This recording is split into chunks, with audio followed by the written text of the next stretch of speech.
I once took a management class back at Marshall University, and one day in the class we were watching an interview with the CEO of Olive Garden, and I found out through the interview that he owns Olive Garden and Red Lobster, among other things, and it amazed me. So what I did was I went home and I Googled a list of companies that own other companies or something. What I ended up finding was a very informative infographic called The Illusion of Choice, and it looks a bit like this, because this is that's it. The majority of these are pretty obvious, but Nestle keeps surprising me. Not only does Nestle own companies that make things that are sweet, they also own pet food companies like Friskies and Fancy Feast and Felix, Dog Chow, Beneful, Purina. This one surprised me the most. Ralph Lauren, Giorgio Armani, and Diesel are owned by L'Oreal, which is then owned by Nestle.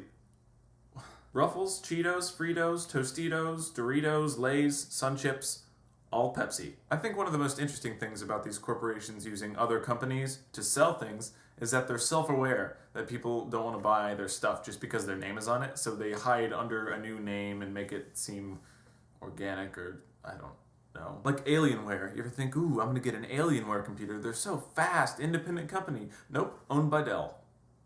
Ruined your dreams. Build a computer instead. However, this infographic has given me a lot of respect for Kellogg's. They put their name on everything. They don't give a shit. Cornflakes, Pops, Fruit Loops, Frosted Flakes, Pop-Tarts, Cheez-Its, Eggos.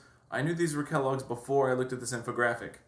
Respect, Kellogg's. But not too much, because you're a huge corporation. As much as I don't like to admit it, getting people to buy things is an art. You have to be really good at it, and I don't think certain people are cut out for it.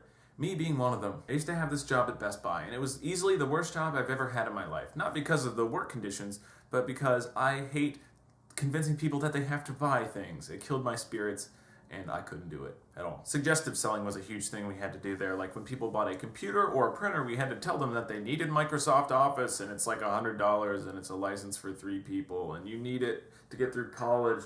But it's not true at all, because in my head, while I'm telling these people that they need Microsoft Office, I could have been like, you can get LibreOffice or OpenOffice for free, and it has the same stuff. It's free and open source. It's free, but I currently work at a chain department store that isn't Walmart, and it's okay because people go in to get specific things and they leave. There's not a lot of shopping to do at the place. I have no marketable skills and I'm gonna die a poor old man. What I ended up finding was a lighter that I almost knocked off the table. Fire.